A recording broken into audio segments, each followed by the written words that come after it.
morning, ladies and gentlemen. At least it is morning here in Denver, Colorado, as I record this. This is Dale, your host of Coffee Time Again, and where we expose the truth. And today we're exposing the truth with Blake on a lot of this political stuff today. So we'll be in politics land, which I am looking forward to. I think it's going to be a great conversation. I've met Blake before, so let's hit it. Go ahead, Blake. Tell us a little bit about yourself. I'm Blake. I live in Oklahoma City. I've with the wife and the kids and the dog, and grown up here my whole life. I kind of got into politics a little earlier than most people because my uncle ran for mayor of Oklahoma City when I was in, see, I was eighth. It was in eighth grade, so I was, I guess, 14.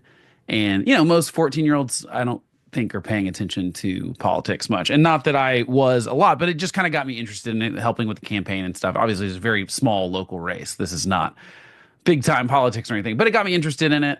And then I'm a musician too, so I kind of spent my 20s being in a band and stuff, and so I've always kind of been a little bit of in front of people, on stage or things like that. And so eventually that turned into me wanting to do a podcast. And I always had been the guy that I had, me and my friends kind of always sat around talking about politics. That's just kind of, we did that quite a bit. And I did it in a way where I've had like very spirited debates with people, but it's not a thing where I get in these fights or I lose friendships or things over it. It never felt like that kind of thing for me. And maybe Good. that's because, I guess when my uncle runs for mayor, that's 1998. I feel like slightly different political climate in the 90s and early Yes, it was. 2000s than it is now. And so Yes. maybe that's just a difference of the times changing quite a bit. But anyway, I just kind of felt like most of the political media and podcast and certainly cable news and certainly a lot of people had figured out, well, okay, we're gonna pick one team and we're gonna rah rah rah for that team, and we're going to say only bad things about the other team and only good things about our team. And I don't feel like that's the way we're supposed to cover politics or talk about politics. I think that in the United States, we set up a system of government. I mean, I say we, the founding fathers set up a kind of government to try to prevent this kind of thing from happening. And I feel like we've kind of not heeded their warnings. And so part of me is, so I started this podcast called The Homeless Conservative because I felt like I was someone who had, been kind of diving into politics for a long time and had come to have pretty strong opinions on a lot of issues, and most of that is based on sort of a constitutional conservatism and sort of a conservatism of, I say old, but I mean not that long ago. Fiscal conservatism, let's not like spend our way into an incredible debt that my kids are going to have to take on, but also, I just don't. The bigger the government is, the less I think they should do. So if the federal government is over 330 million people, I don't think they can do the kind of things that affect, individual people's lives like a school board can, where they Right. live locally. And like those people, I think the idea behind our republic was that you were going to have like a representative republic, is that you should be able to talk to those representatives. Well, now we're in a situation where each Congress member, I think, represents something like 700,000 people, as opposed to, I think it was like 20,000 people when it was originally created. And so, it becomes more and more out of touch, and there's fewer and fewer things. I think federalism works really well where you let different states be different. I think that that's how the framers intended it to be. And what I've found is that just political media these days teams is like team Republican or team Democrat, Yep. and whatever happens on that side is, if it's on your side, you can't really say anything bad about it. And so I just kind of feel like that's dumb. I feel like we should, the best way, the one thing that was the upside to conservatism, in my opinion, and Republicans in general before, um, I would say the last 20 years, was that because they were in the minority for so long at the federal level, for sure, that I think that you had to create this coalition where you had people that disagreed with people on pretty fundamental things, but they all kind of came together as the Republican Party to say, okay, these are the things that we we do agree on, and we might disagree on the margins, and we argue a lot. Like that's I like reading places like National Review, where I find conservatives arguing with each other and saying, I think this person's wrong for their opinion. And I feel like that's becoming more and more rare where people Yeah, on the same side are willing to disagree. They're willing to all, agree that they don't like Joe Biden, for example, right, but they're not very willing to sit down and talk about, okay, are Trump's nominees worthy of those cabinet positions? Because it feels like they're not allowed to or something. You're getting right. called a rhino now if you say anything bad about Donald Trump or disagree with Donald Trump on anything. And I just think that politicians are there because we elected them and they are accountable to us. And I think that doesn't change whether the letter after your name is an R or a D. I obviously disagree more with Democrats than I do with Republicans, but that's happening. That margin is getting. I disagree with Republicans a lot more now because the Republican Party does not stand for what it did 15 years ago. Um, Correct. yeah, and I, so and I so that's where I'm at. the Republican Party, you know, Reagan couldn't get elected in today's economy, in today's environment. I think you're probably right. It just, and it's the same thing with the Democrats. Kennedy couldn't get elected in this climate. Or Bill Clinton probably couldn't get elected in this Probably climate. not, and it's Although not. honestly, Trump ran more like Bill Clinton this year than I mean. Honestly, that's what's kind of funny about it. We say Bill Clinton couldn't get elected. He couldn't get elected as a Democrat, but he No. kind of did get elected as a Republican with Trump this time. I mean, that would Yeah, I think there's a pretty convincing argument that that's the case. But that is interesting that that's not that long ago. You're talking about less than a 30-year swing, right. and you're right. Like Bill Clinton, a presidential candidate on the Democrat side, could not say things that Bill Clinton said or do No. things that Bill Clinton did, and was cheered for in this. And I think you're right. I think it'd be hard to know if Reagan or either of the Bushes could get elected. I mean, certainly, it seems like people have rejected both versions of the new. I mean, not that it's the same thing, but Hillary Clinton got rejected in 2016. So did Jeb Bush. Yeah, I think that was an obvious. Now, I think some of that is also just people going, yeah, why don't we let another family have a turn? yeah, So it's hard to know how much of that is actually based on their policies, and it's maybe just their last name that kind of got them rejected. But either way, it is really interesting that it's changed so yeah. much so quickly. It is. It really is. And I lost my train of thought again. The Republicans. Now, I'm a constitutional conservative. I belong to the Constitutional Party Yeah, in Colorado. Uh, but I'm not much of a Trump supporter. yeah.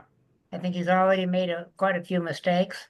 Well, yeah, just in this weekend, I think his Yeah, biggest mistake, the tariffs. I think that's going to yeah, be disastrous for him. it's going to be. And I don't know. He may have learned from his first term, but it doesn't look like it because he's Yeah, just I don't think so. I mean, I think he learned lessons. Unfortunately, I think they were the wrong lessons to learn. I think the lesson he learned from his first term was, well, I better not hire anyone that's going to say no to me. I think that's what he yeah, learned is that he wants people that just say yes to him, and don't ever challenge his initial gut reaction. His gut reaction is wrong a lot of times, and yeah. it does take someone walking him off that ledge. Sometimes it's right. I mean, he has some good political instincts, Yes, he does. but you do need, I mean, every president, every politician, I mean, I think, but definitely presidents they are benefited by surrounding themselves with people that will tell them that they're wrong, Yeah, because I think it makes them better. If you it does. have a cabinet full of people, as Biden's not a good example because Biden was basically not doing full cabinet meetings for most of No, his administration. But normally, what the ideal situation would be, you get that whole cabinet together and kind of the Lincoln sort of team of rivals situation. You kind of want people to, uh, I think you want different points of view, and not just different points of view, but you need people to be. It needs to be an open enough situation where you go like, you can push back. Now I can still say no because I'm the president. That's fine. I can still make the best decision that I think I'm going to make. And some people are going to be unhappy about it. But the difference in the first Trump term and the second Trump term Well, it's kind of interesting. I think that normally the cabinets are supposed to work a lot differently. I think that that's what it's supposed to be is like they're advising the president, and the president's got to make really tough decisions that I'm glad I don't have to make. Like, Really. just to be totally clear, I think they're faced with really tough 51-49 decisions that Hmm. are, and they're trying to pick what's the best option here of two things that are barely, two bad options a lot of times, or Right. what they have. I think the problem with Trump's first administration is he had a lot of people that were pretty good at their jobs and smart people. Some of them, once they figured out that they couldn't tell him no directly because he would get upset, they were trying to subvert him. And I don't think you should work for the president if you're trying to subvert him. I think you No, should I don't resign, think. or you can push back, but once he makes a decision, you got to go along with it. Or if you don't feel like it's right, you can resign. I think those are the kind of two options. There were Yeah. a lot of people that didn't do that early in the Trump White House, and I can see why he'd be upset about that because I would be upset about that too. Yeah. But again, his personality is not very good at taking advice that he doesn't like, so it's a little bit his fault. And then Biden was similar. Biden kind of went in, and I really think I kind of subscribe to the theory that he couldn't fire anyone because everyone close to him knew um, how the age was affecting his ability Oh, to do the job, and right from we the could all very see it. beginning. But I don't think he couldn't fire a high level cabinet member without that person going to, Fox News and kind of spilling the beans about what, especially if that person felt slighted. And so Hmm. we've had kind of two cabinets in a row that are really, there's basically no check on the president whatsoever. And that is just not how the Constitution was set up at all. Absolutely not. It's Yeah. nice checks and balances all the way through. Yeah. And I Yeah. think, yeah. One thing that I believe in strongly is we need to get rid of a few cabinet members, cabinet departments, not just the members, but the departments like education, Yeah. I think that what Homeland we need, Security, HSS.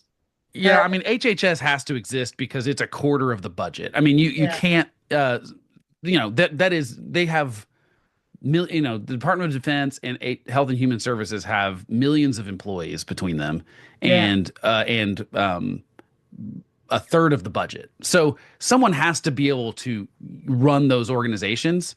I think there's a few problems with the cabinet stuff. I think one, every agency should get sunsetted. I think now these are my pipe dreams.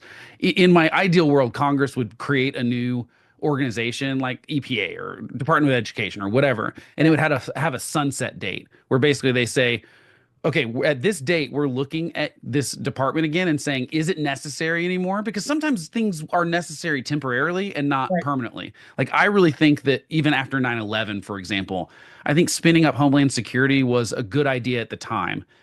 I don't, or at least it was trying to solve a problem of, hey, we had all these agencies. Some of them had pieces of the puzzle and they weren't talking to each other. And what Mhm. we had was the CIA is kind of competitive with the FBI, and the FBI is kind of competitive with NSA, and they Yeah, weren't sharing information between those agencies. And we said, okay, we got attacked and we had pieces of the information, but our agencies weren't sharing those pieces of the information. So I get the idea of going, we need one thing that goes over all of those things where it facilitates sharing of that intelligence, especially about terrorist attacks, specifically yeah.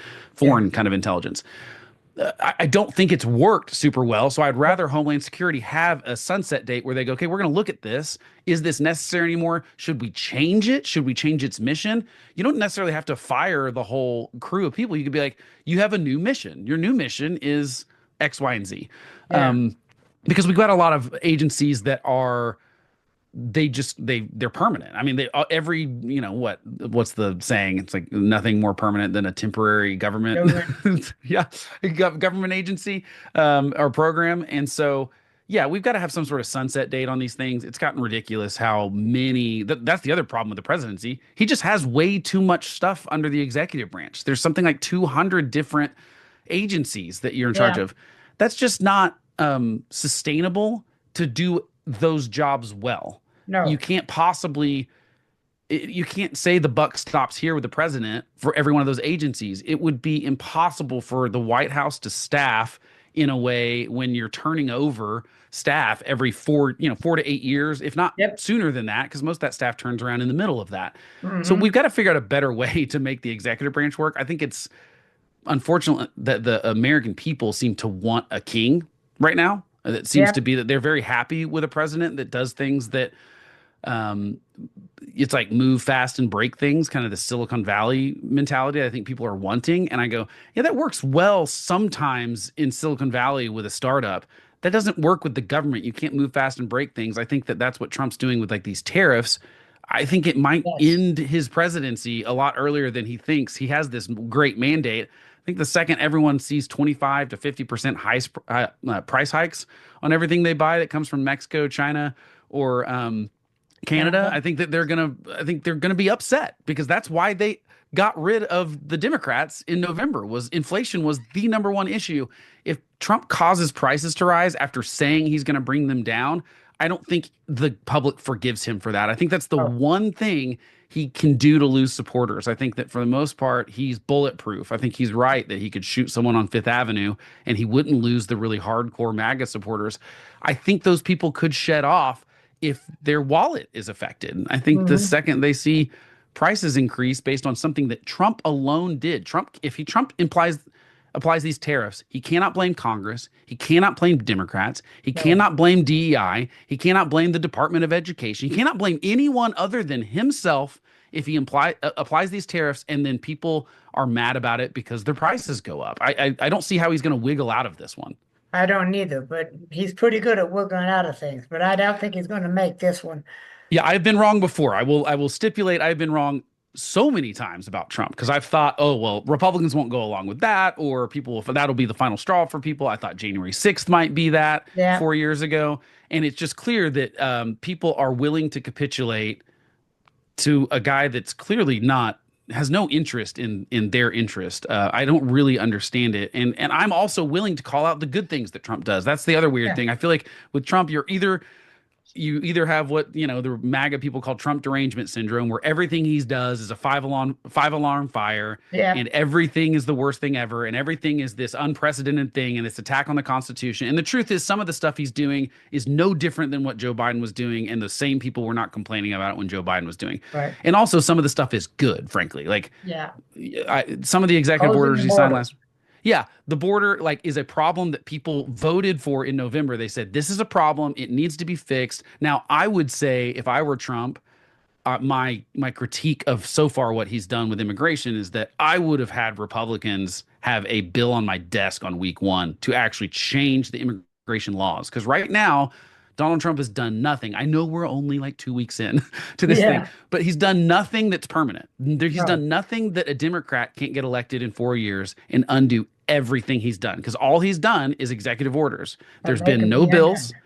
And until it's a law, it is not permanent. And people like to think that it is, and then they're very upset when the someone from the other team comes in and undoes the things that they did, and they're like, "How dare you?" And I'm like, "Well, that's what you get for not letting Congress do it."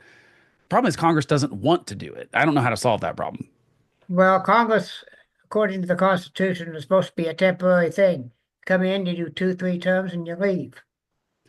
Yeah, I mean, they didn't spell that out, unfortunately. No.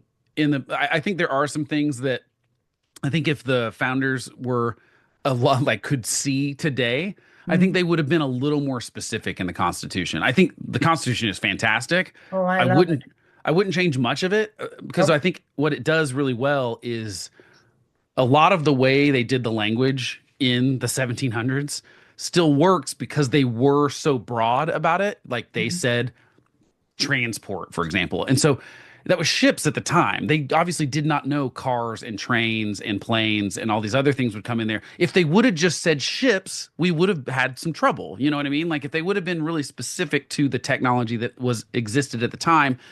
And it's also um it's an interesting, funny thing because I feel like a lot of people that like to try to do unconstitutional things try to be like, well, it's out of date. They couldn't have possibly known what was going to happen. I was like, I think it's pretty obvious they were thinking ahead and knew that there would be technology changes, and that's why they were purposely vague and some of that stuff. But I Right. wish they would have been a little more. I think if they could see today, I think they would be even more specific about On some things. yeah on some things. I think they would have potentially said like I think they would have said I think that we would have had in the Constitution the two-term limit for presidents. I think that that would have happened before FDR, and Yeah. I think maybe you would have had it for Congress too. I think what they thought was at the time, obviously, who would want to do this for forever? Yeah. It didn't have the and also I think that they thought very clearly. I don't like when people say that the branches are co-equal. I think it's very obvious from the way the Constitution is written that it is not meant to be that way. Congress has more power than the other ones do. Just quite frankly, Yeah. they have all the budgetary power, although they've relinquished some of that, and that's going to be an interesting fight with Trump. I think Mm. they're the only branch of government that can fire the other branches. They can impeach and remove people from the courts and Yep. from the executive branch. Yep. The other branches can't do that. The president's only check on Congress is he can veto a law that Congress can then get three-quarters of Congress to pass again, and it's veto proof. So Yep. even so, the president's check on Congress is not unlimited. And same thing with the No. courts. The courts can strike down stuff, but they can't, they can say this law is illegal, but they can't make up a new law and stuff. So Congress is the only one that has a supreme check on the other ones. Congress can impeach the president for anything. Yeah. They could impeach him for being ugly and remove him, and there's nothing the other branches can do to stop them. The No. only check there is people electing congressmen. And I think there's two things the framers didn't see coming. I don't think they thought Congress would give away that power. That doesn't make any sense to them because their whole framing of the Constitution was men are power hungry, and we're going Right. to have this system that checks that power. We know people are going to try to grab power. They never foresaw that Congress would actually give it up. That would make no sense to them, and it No, doesn't it make any didn't make sense to any me. sense to me. Doesn't make any sense to me either. But I get that in today's climate where their entire existence is about getting reelected the next Yeah. time. That's it. And That's it. so, and honestly, there's a lot of other problems with Congress, but that problem turns into if I ever do something unpopular, it could unseat me. I'd rather the president do the unpopular thing because he's more shielded from that than I Yeah. am as someone that has to go back to my state and answer the questions about. And keep in mind, these are on 70-30 issues. They won't even do them. Like these are things that like the vast majority of the country agrees with. They're like, but that 30% that doesn't like it is going to give me hell for it. And Right. that is it's pretty cowardly. And I think the other problem is us as voters. We tend to Oh, hell complain about yes. Congress, but we never replace our own congressman. There was been a couple of researches done where people, the reason they keep electing their congressman, he's great, but your congressman sucks. Right. And that's what doesn't make a lot of sense to me is it does at the same time because they can't point to the bad things that they did. And I No. think that's kind of design. It's designed that way or at least the way it is working currently. And so that there's a lot of steps there to fix there. I don't think there's a magic bullet that fixes Congress taking back their power. No. But I Well, think that term has limits, to happen. I think term limits would go a long way to helping solve that problem. Right. The problem with term limits there's two problems I have with term limits. One is my fear is that you would get rid of any sort of seniority of the people that actually do a good job in Congress. Like Mitch McConnell doesn't exist with term limits. And No. honestly, Trump owes every success he had in his first term legislatively to Mitch McConnell, Yeah. including the Supreme Court nominees that he got to choose. So you would never have a Mitch McConnell. And I mean, I don't agree with Nancy Pelosi, but it's impossible to say that she doesn't know what she's doing. And she was very good at that job. And honestly, Yeah. she's still the reason they got rid of Biden. I mean, it wasn't anyone it wasn't the speaker she's still in Congress, but she was the one running that show Yeah. to get Biden to step down and give them a chance at winning. I mean, it didn't help, but it was better. He would have lost by more, I'm convinced. So, she's politically talented, but she doesn't exist if you have term limits. And my other problem with term limits is that I think what you'd end up with, I get the idea behind it, and I get that you don't want this sort of sclerosis. I don't see how it solves people not wanting to get reelected for at least the remainder of that term limit. Does that make sense? Right. So let's say it's 12 a common one I've seen is 12 in the House and 18 in the Senate. So it'd be three Right. terms in one, 6 in the other. Right. And that I get that makes sense to me. You get some time to be pretty good at the job. I look at someone like my Senator James Lankford, and I feel like he's just now getting into that leadership role after having been there for a couple of terms. And I go, man, if I got rid of him now, I feel like he's actually getting to do the stuff that you kind of been having to pay your dues or whatever in the meantime. I don't see how it would make it work faster. I also think it would end up just being ran by the aides. I think that's the downside. Like it already is just ran by leadership. Yeah. It would be then it would just be leadership and aides because you'd have too much turnover, I think, every year. And that worries me a little bit. I like that theoretically we could turn over the whole house. It's never happened, but that's my only concern. And I also just know that realistically, Congress has to pass that law and Congress isn't going to do it. Yeah. So Well, Congress does not have to do it. that's true. We could have a constitutional convention, In but I fact, also they're working on it. They've got, I think, 18 states have already signed on for one. right, but you're 20 short, you know what I mean? Right. And I think the problem is everyone goes, what's going to happen is every state's going to go, especially if they've got someone in leadership that would get term limited out. Hmm. They're not going for that right now. So, yeah, a constitutional convention could do it. I just don't see, we haven't had a constitutional amendment for quite a long time. Right. Was the 70s? Is that the last time we had, or did we Yeah, have one in the 80s? IRA. No, it was in the 80s. It was the women's right. No, that was because the in the 27th something to do with the succession. I That's thought that was 25th. okay. That's yeah. Anyway, so yeah, this is one of those things where I need to know more on, but yeah, I do think most of the problems lie with Congress because Yes. almost everything comes back to it, which really comes back to voters. Us. Yeah. And people don't like when I say that voters are the problem, but They we kind of are. are. Like we're not educated enough. We most of the country cannot name the three branches of the government. So forget being able to name which constitutional amendment was passed in what decade, like we're trying to talk about now. They Yeah. don't know that the judiciary, executive, and Congress are three branches. They can't name that. It's like 51% of the country can't do that. We're failing like that. You cannot be an informed voter and not know the three branches of the government. I just don't think that that's possible. There's And not. what you're doing, it's a popularity contest, or it's who do I feel like I could have a beer with? Or Yeah. honestly, for the last 8 years, I feel like all we've been doing is rejecting one party and embracing another one, and then rejecting that party when they don't behave well or don't govern well. I think most people just want the government to function, like do the things you say you can do them well, and that's what we want you to do. Quit trying to solve problems that we've not asked you to solve yet. Yeah. And I think that, and I also think as things have gone national, which I could, you could say I'm a part of this problem too, because I'm certainly not focusing on like a local Oklahoma thing. I'm talking about kind of national politics and stuff. But some of that, pushing everything to the federal level has been a problem Hmm. because it's like, as I mentioned before, your local school board is much more important to Right. the actual effect on your life. Like the Department of Education is, I'd love that. Like, let's have that conversation. Should we get rid of it? Does it do Yes. what it needs to do? Does it not? Like, that's an interesting conversation to have. But without a doubt, I know that the Department of Education has far less to do with your kids' education than your local school board that they go to. Like, I know that that's going to those people are going to directly affect your life and your kids' life Mhm. way more than the Department of Education, whether it exists or not. And I Yeah. think most people just don't have checked out because it has gotten so poisonous. I think they're tired of the sniping back and forth. And honestly, I think they don't know who to believe because if you watch, I mean, frankly, if you watch Fox News and MSNBC on any given night, you would think that they were recorded on two different days potentially. I mean, short of maybe this last week where we have a plane crash that is Two of them. um, something that's a little bit more big newsy, but not political. Yeah. I mean, although they're both sides are making it political and blaming the other side, and it's really interesting that something like Yeah. that is immediately the blame game starts. This is their fault.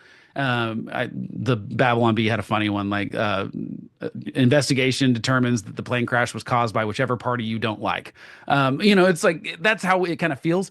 But I've done this before where I've watched one night I watched Stephen Colbert's show because I used to love late night television. I loved David Letterman. Yeah. I loved watching late night when I was a kid. And I just feel like it's not as good anymore because everyone's kind of like gone down into their little niche of political stuff. So I watched Greg Gutfeld because it was when he took over the ratings. He was beating all the other late night hosts, and he's Yeah, on it was. Fox News. And so I was like, I'm going to watch his show and Colbert's show the same night just for fun. And it was like they were from two different worlds or two different days. It was like neither one of them talked about the things that were inconvenient. And it was one of those days where there was plenty of news that was bad for Biden and there was plenty of news that was bad for Trump, but you Yeah. only heard the bad stuff against Biden on Fox. You only heard the bad stuff against Trump. And you would leave that. Now that was a weird situation where neither one of them were talking about the same issues, but if you do catch them talking about the same issues, they're so wildly different that you're like, one of these people's not being honest. But I don't, most Americans, it's hard work to figure out which one's lying to you. It is. It's like Yeah. I'm a kind of a junkie for this stuff, and I love to read the news, and I love to read conflicting opinions, and I like to read Yeah. one person's. I like to read people I disagree with because I like to know what their argument is, and Well, sometimes it's better, sometimes it's not. my opinion on that is you can't make an intelligent decision without knowing both sides of the coin. Exactly, and sometimes it's going to be very easy to do that. Sometimes Yeah. it's pretty quick to figure out, oh, this person's a grifter, oh, this person's lying, or they can't really answer the question. And then there's another problem where a lot of times the press is just not doing a great job of asking those questions either. I look at the confirmation hearings for Trump and I have conflicting opinions on cabinets. Part of me goes, you give the president the cabinet they want, the people elected them, give them who they want unless they're disqualified somehow. Yeah. So but I sort of vacillate back and forth between going like, look, I know this is going to be a disaster. Do you go ahead and give him the disastrous nominee and let it go down in flames and then he takes the blame for it? Or do you try to prevent that from happening? And it kind of depends on what you think the role of the Senate's job in that. And that's an interesting conversation to have that I've had with people. But I do think that the Democrats specifically and the Republicans to some degree, but I understand why Republicans aren't throwing hard questions at these people. Right. Although I think they should be taking their job a little more seriously. But it was very Yep. surprising that the Democrats did such a bad job in most of these hearings of they were clearly trying to get clips that go viral and get them fundraising. It was not actually Yeah. about checking or asking the right questions. Not everyone. There were a couple people that did a really good job with it. But for the most part, they would just badger them, not let them answer, and they end up looking bad. And the nominee who, like, I think RFK Jr. is a bad nominee. I think Peg Seth was a bad nominee. I think Kash Patel. I think Tulsi Gabbard. I think most of them would be disqualified under normal circumstances. 20 Yeah. years But ago, none of them would have even gotten to the hearings. They would have had to no. drop out, sort of like Matt Gaetz did. But I would expect the Democrats to at least come in there and go like, I'm going to ask you serious questions, and if you give me serious answers, I will confirm you. Like I wish we went back to these things where 90% of the Senate voted to confirm. I think that's the right kind of nominee you should be putting up as someone that can get bipartisan support. But we don't do that anymore, and it bothered me that the Democrats didn't do. Of course, it bothers me that the Republicans didn't do a good job either. I think they were a little too. They weren't asking enough tough questions, and there were some exceptions on both sides. The doctor from Louisiana, who I keep forgetting his name. Um, anyway, he asked some tough questions of RFK Jr. because he was like, "Look, frankly, you've said some things that I really strongly disagree with and I think are dangerous because I'm a doctor and I do know the science behind this and I'm not some big pharma executive or something. I'm asking the tough questions as a doctor and he did a pretty good job and I think that might be why he gets sunk. But the Democrats just did a terrible job at asking some basic questions of you said this and what changed your mind? That's an interesting question I'd like to hear from someone, not just try to play got you. Like, is this Yeah. something you said? Yes or no. I'd rather go like, well, you're saying this now. What changed your mind? Right. We just didn't get a lot of that. So it's also pretty obvious that we have a lot of people that have been elected that are not smart enough to do the job. I think that I mean, the people that wrote the Constitution are brilliant. I Yeah. think that they're the most brilliant people, some of the most brilliant people. I mean, Ben Franklin is one of the most brilliant people. Thomas Jefferson. I mean, the They were just incredible to be able to do what they did with the Constitution, with the knowledge that they had, yes, is and phenomenal. right, and keep in mind this is when you had to really seek out education. I mean, and people like Ben Franklin kind of started the first library and stuff. But I mean, to think of it that way, like there was no such thing as a library before No. these guys invented the library. And I think that we live in this world where we have basically all of the information in the world at our fingertips, Yep. and we are dumber than we were. Yeah, because That doesn't make any sense to me. I don't know how to fix that though. I don't have to follow. Well, one thing that I think would help is to give the schools back to teaching reading, writing, and arithmetic. Well, and civics. I think that Yeah. we don't have enough. It's pretty clear if 51% of the population can't name the three branches of the government, that was not a emphasis enough in education because I do think most people could do the basic algebra they did in Yeah. college or high school. The basic stuff of, you've got 4 times X equals 12. Most, I think, adults would be able to do that if they graduated high school. Yeah. To me, that, like, not knowing the 3 branches of the government is basic civics. And well, I think we should be teaching a lot more than that. But I think you're right. I think it starts with education. Part of that is you have to have good teachers that aren't going to do the same thing that we're talking about with politics, where they're just going to try to indoctrinate their kids Right. into thinking what they think.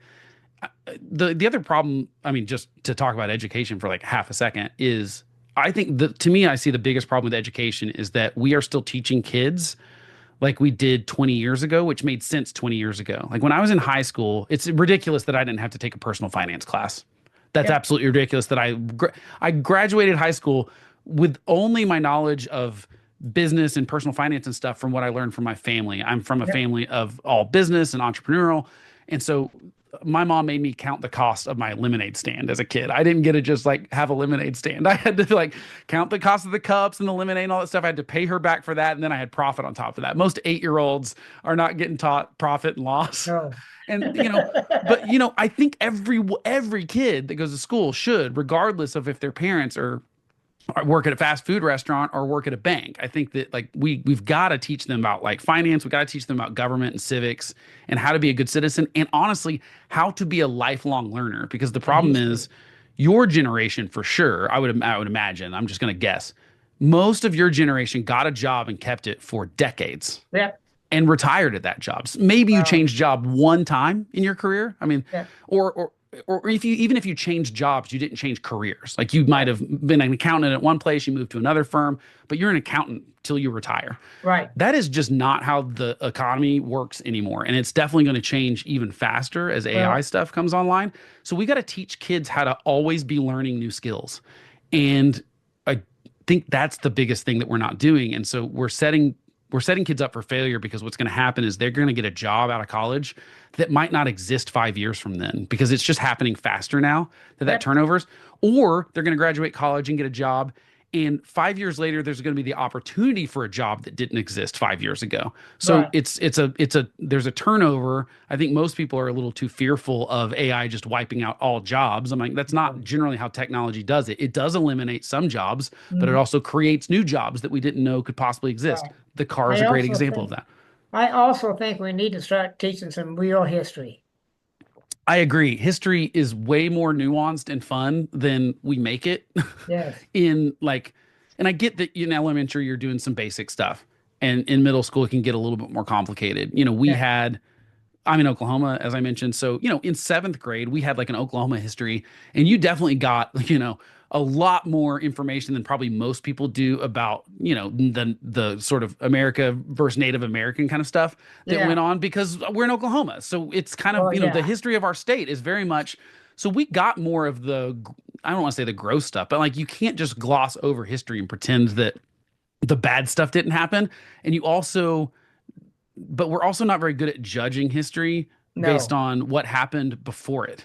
So, the founding, we go, how could they keep slavery? How could they not eliminate slavery at the founding of the country? And you go, yeah, that's certainly a problem. Like morally, you go, how could you not understand that that's morally wrong? At the same time, you go, what came before it? This was literally an experiment that had never happened before in the Mhm. history of the world, and they were trying to form this government, and they realized it was either that or worse. And you look at so you compare that to a century before it, and you go, that the Constitution and the founding of America was a novel idea and a crazy new thing, and it was better than what came before it. And then what you go is like, and then the Civil War happens, and it's like, okay, now we've eliminated that part, and then we continue to not treat black people, so you get the Civil Rights Act, and you get all these things that like are marked improvements, and you have to judge what happened in the past based on what happened in its past. And I think we're too quick to say everything that came before us is bad, and how could they Oh, have ever thought that way? right. And without really thinking that that's going to happen to us too. Like my kids are going to say the same thing about something that I think is totally right and normal now, and they may Well, change their mind about but that. I have a saying that I use sometimes in my podcast show notes.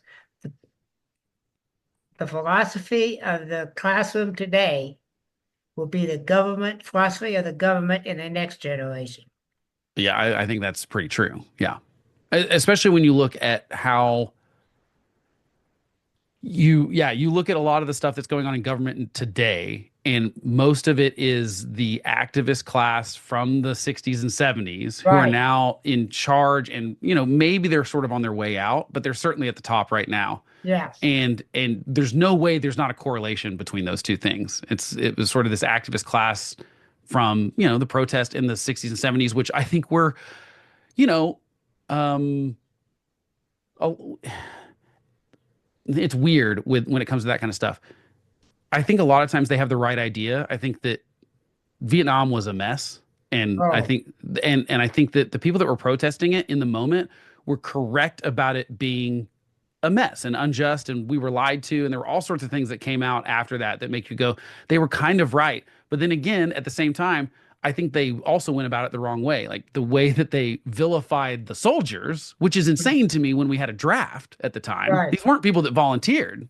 That was like, okay, you kind of ruined everything about what you were trying to say by what your actions Right. did I in. remember. Yeah, and I obviously wasn't alive during that, but so this is literally me only learning that via history and stuff. Uh, Yes. I think the other thing we need to do more often is that we don't do nearly enough, and is really dive into the personal stories of people from history. I think it's too easy to go, this person did this on this date, and that's history. Right. Frankly, with the internet, I don't memorizing dates doesn't make any sense to me. Like we should not have kids memorizing dates. I think you need No. to know what happened, why did it happen? Give me a rough estimate of the date. It's good to know that, the founding was in the 1700s. It's good to know that the Civil War was in the mid 1800s. I mean, these are good things to have for like, but you don't need to know what day the Civil War started. There's just No. like, that does not help you, but you need to know why it started. And I think the other thing we don't do often enough is really personalize the people from history and realize that they were human beings just like us. Hmm. And I think it helps when you kind of dive into one story from the past of this one person. And for me, that's been like my my parents went on a trip last year where they did an RV trip kind of up the East Coast and stuff, seeing in the Northeast and stuff. And on the way back down in the RV, they went through, I think it's in Kentucky and South Carolina, where some of my great grandma started doing genealogy when she was 80 and she lived to be 106. So she got to do quite a bit of stuff. Now, this is in the 80s and 90s where we didn't have the DNA Yeah. sites and all this kind of stuff. She was doing all of it by like traveling, going to courthouses, finding birth certificates, death certificates, going to graveyards and stuff. And she traced back lineage back to literally like John Smith and stuff Yeah. that we were related to. So she went way back. And part of that, my mom went to visit the house that one of her, it's like her great, great, great, great grandfather or something like that, that moved from he inherited slaves from his dad, and they were in, I think, South Carolina. I'm gonna get some of the details wrong here, but they were basically forced out because he was like, I didn't want slaves, and he started educating them, and they basically got ran out of town because they Yeah. didn't want them doing that. And it was just a couple of slaves they had. They didn't have very many. So they moved to Ohio so that they could free their slaves. So they moved with their slaves and further educated them in Ohio, and then freed them. And on the process of that, so they were sort of part of the um, sort of had to do it sneakily because they basically kind of had to do Underground Railroad kind of stuff to get out of the South up to the North, Well, yeah, even they though they were the would. white people doing it.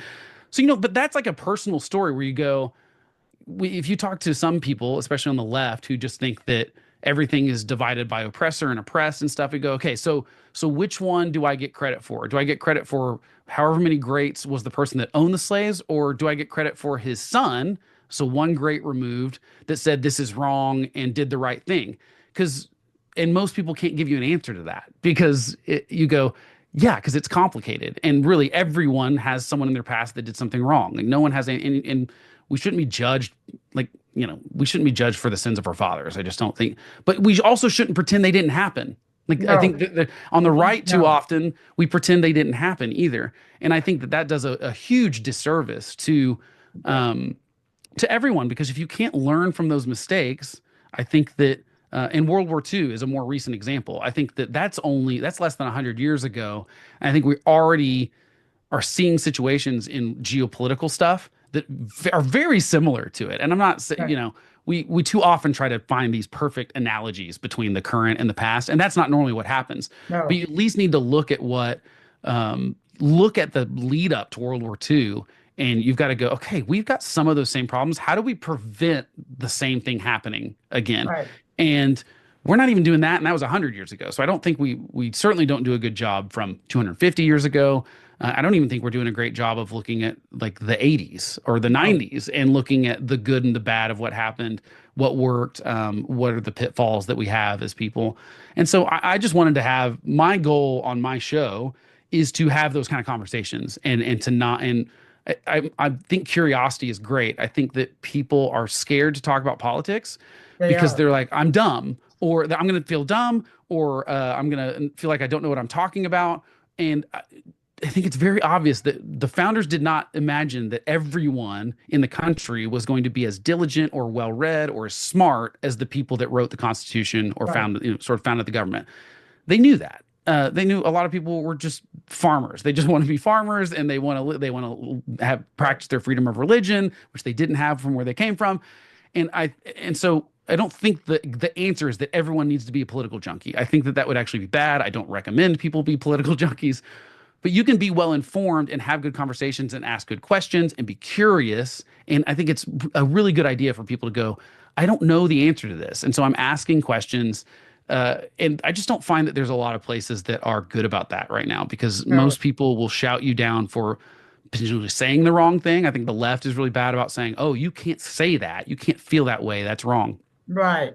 I don't think that helps. That just shuts down the conversation. And on the right, it's kind of the same thing. It's like, well, if you don't fall in line with X, Y, and Z, you're a rhino, or you've got Trump derangement syndrome, or whatever the situation is. And I think most people are just curious and want to ask questions. So I want to have a place where people feel like it's okay to feel dumb, like it's Yep. okay to not have the right answer. It's and it's good to Okay with have like me. yeah, it's good to have a friend that might, like maybe I'm that political junkie guy, but you also should have a friend that just can answer that about stuff in your house, like how to Yeah. fix basic plumbing stuff. This is not about politics so much as it is we have all the information in the world in front of us. We should be better about utilizing it. And I Mhm. feel like we're not right now. Most people go into TikTok and those other places like that that have just how do I want to put this? Well, we're sort of entertaining ourselves to death, Yeah. essentially. That's the Button prediction. circus. That's what happened with Rome with the button circuses. And I Yeah. think that's part of what we're doing. Yeah, I think you're absolutely right. And I think that because that's way easier. It's much, and I'm guilty of it too. It's much Yeah. easier to go on Instagram and just scroll through funny stuff. Like, Yeah. and there's nothing wrong with that in moderation. Like, there's been different versions of that in the past. It's just that now it's so individualized. Yeah. And I have conflicting opinions about that. Part of me goes, it's weird to be someone so I'm 41, and I've got a huge family. So a lot of my cousins and even my wife's siblings. So my wife has half siblings that are starting 12 years younger than her. So, her younger siblings are all 22, 24, 26 years old. And so it's even just interesting seeing the difference in the generation between they, for the most part, don't have any common cultural things. Whereas, we all watched in the night, like all of us watched the finale of Friends, the finale of Seinfeld. We had Right. these sort of shared cultural things. Hmm. And now things are way more niche down. You can have a really specific genre of kind of TV show you like or music you like, and you can find that, and you can find people that like that on the internet. And it's sort of this, we've got a bunch of little groups of people that have little interest. And that's cool on one thing, because as a music lover, I love that like I have access to just all the music in the world and Yeah. Oh, and same I here. can really niche down to the kind of music I like. I mean, I like lots of different kinds of music, So but do that's I. cool that I don't have to rely on the radio station to tell me what new bands are around. Like I like that part of it, but it gets weird with politics and government stuff because we've got this niche down where like no show is going to have other than the Super Bowl. The Super Bowl is basically the only thing that we all get together and watch for some reason Right. still. But almost nothing else is. I mean, the biggest TV show right now will not have anywhere near the audience that the fifth place TV show probably had in the 90s because we Right. have more channels, we have more streaming, we have more options, and people are going to kind of segment at that point. But what's weird with politics is that we still only have two parties. And so it's unlike everything else is that people feel like they have to sort into these two parties. Although I think the data shows that's happening less and less. This last year was the first year that more independents voted than Democrats, more Right. registered independents voted than Democrats. Republicans still outpaced independents, but basically independents are growing because I think people are getting tired of Democrats and Republicans. Yeah. I'm kind of trying to, it's not that I'm independent. I'm very conservative, but I get the mentality of neither one of these parties are doing what I want them to, and I'm kind of disillusioned by both of them. So they're saying they're independent, but really they're just kind of wandering around in the desert. Well, there Like they're isn't a sort of whole the lot. Israelites. In my opinion, there's not a whole lot of difference between the Democrats and the Republicans. I think there's some truth to that. I don't love the throwing around of people saying uniparty all the time because I feel like it's a cheap way to not have to make the argument that they're Right. similar. But they've certainly, like I said, we Republicans used to not like tariffs, and all of a sudden with Trump, they've fully embraced tariffs.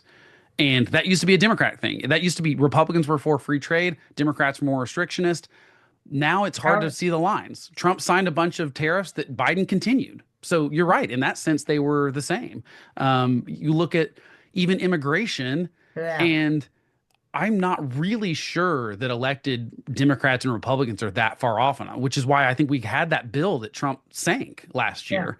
That happened because Democrats realized people want immigration changes, and we'll give people what they want. Biden knew he was backed into a corner, and so did congressional Democrats. And if you would have said, I read an article that was like, if you would have told Republicans 20 years ago the contents of that immigration bill, someone would have said, "What do you have like super majorities in the House and the Senate and the White House?" Like they would have never guessed that it was a Democratic president and a Democrat controlled Senate that would have passed that. Yeah. And so you got to look at the just the shifting of the opinions on that. And I agree. I think there's less daylight. I think where the problem lies in trying to say it's all one party is some of the differences are incredibly stark. To me, the Yeah. Democrats' embrace of sort of everything as identity Hmm. is so far away. You're right that they both want big government, they both want big state, they both want a lot of control, but they want to do, or even them both going after big tech. People look at that and say uniparty, and I go, no, no, no. The Democrats want one thing from tech, and the Right. Republicans want a different thing from tech, just because they're There's both differences. vilifying tech. Um, but I do think there is some truth to the fact that because all of the people in Congress are essentially just trying to get reelected again, Yep. they're all kind of winking and nudging and saying, "Well, we're fighting about this," but really, it's really just about getting reelected. And one of the best examples of that I saw was in our state legislature. We had I can't even remember what the fight was. Big fight, big newsy kind of thing in the state legislature. And I talked to someone that I knew that was in the state legislature, and they left. And I just was kind of picking their brain about. She was younger. She might be 30 now or something, but so she was a very young representative. And I just was talking to her about like, what changed? Why'd you leave and stuff? She was like, well, I just saw in this vote that really mattered and we had really big differences. I saw one of the most conservative members and one of the most liberal members basically handshake agreement that they would block this thing because they knew that it was good for them to keep talking about it. It was kind of like I feel like the Congress talked about abortion for a long time. It was like Yeah. we know we're not going to do anything about this. We know we can't do anything about it. So we get to fight with each other and pretend that we have these really passionate whatever opinions about things, but really we're like winking and nudging, and this will be good for both of us. Like, so she says, I see the most conservative and the most liberal people handshake agreement on we're going to block this thing, not because they see eye to eye on any of it. It's because they Oh, wanted to block it because they didn't want the solution, because then they can't campaign on it. That is the real problem. yeah. We've got people that are more interested in fighting about the problem than solving the problem. Yeah. Until that changes, um, I think the one encouraging thing I've seen is I think most people are kind of giving up on the federal government behaving properly and Congress doing anything. And Yeah. I think they are starting to look to their states and local governments, which I think would be a good thing. I hope that trend continues. I would actually not mind if Congress continued to be dysfunctional for a while because I Yeah. think they're pretty good about knee-jerk reacting when they really need to fix something. Like I think Yeah, that we will potentially get, unfortunately, because of this airline crash, I think we'll get some good reforms on like air traffic control has been short staffed for forever. That's a since situation where I go, we Reagan. need, yeah, and it's been a real problem over the last couple decades because you've got a lot of people retiring from that agency and you need to have well-trained people. This is something like the Secret Service where they've got to have a 0% fail rate. They can't ever mess up. And I'm not even saying it was the FAA or the air traffic control's problem that this crash happened. Although we do know that they were short staffed. We know that one guy was covering helicopters and planes, and that is not protocol, and that's not how staffing's supposed to be. So Well, we know that at least that was a problem. Now we're not saying that was their fault, but we know that we can look at that and go, okay, that's a situation where I go, I want smaller government. I'm all for making government more efficient. I'm all for cutting spending where it's wasteful. But yep, that's an area where I go, we should spend more money and we should hire more people because if we want airline safety to be safe, that's a good thing. That's the thing where I go, that's a good job for the federal government. We can't have 50 different air traffic control things. Like that's a thing where the federal government needs to do that kind of thing. And it might need more resources. But you're right. Maybe we don't need the resources at the Department of Education. We're not really having that debate, though. What we're doing is just Trump runs on, I'm going to eliminate the Department of Education, but doesn't really talk about how he's going to do that or, okay, the functionality that they do that's law, who's going to do that now? Someone else has to yeah, do that. Or you're going to create a new one. So often they're just kind of rearranging the chairs and they're yeah, pretending they're doing something, but they're not really. So until we change that, I think that we're going to continue to have these kind of problems. And those kind of things, the federal government has to solve. I don't see any way that we can fix air traffic control problems without the federal government being involved. But education, I don't think the federal government should be involved in. I think no. that is something where if they want to give grants, that's fine. If they want to give large sums of money based on like for these certain kind of programs, fine. I think that that's basically what they should do. And really, that is a lot of what the Department of Education does. I just think that that money is not proven. It's not proven to be helpful in a lot of Oh, cases. Our you look at our test scores, they're abysmal, and COVID ramped that up to an nth degree. They yeah, were already kind of falling before that, but they just came out with a report this week that showed that they've made some gains in, I think, math and reading, but they're still below pre-pandemic numbers. That's going to be a problem for the economy. That's going to be a problem for the workforce. It's going to be a problem for when we're trying to compete with China. yeah, And it's concerning to me, and I wish we had some more boring bureaucrats that would just kind of take care of that, yeah, and not turn it into big political issues. yeah, But you kind of get attention right now by being extreme and outrageous and fear mongering. yeah, I hear you. Well, we're out of time. All right, well, I that didn't was even get to quick. ask. I didn't even ask one question. Well, look at that. We didn't have to because No, it was a you great covered them conversation. all. Covered them anyway. We Most, tried to. you did a good job there. Well, I appreciate what you're doing. I like having conversations with people. I think it's, this another thing to bring up that I think is worth saying is just that I think that more people should have conversations like this where they're not just talking to someone that's their same age too. Because Yeah, I think that I can learn stuff from people older than me and younger than me. And I think yeah, that I hope that the generation below me does that better than I feel like my generation has. I feel like my generation is just kind of poo-pooed on everything that came before yeah, them. I think that's a bad idea. yeah, I think so too. Well, Blake, thank you very much. Hang around. I'm going to stop the recording. Don't go away.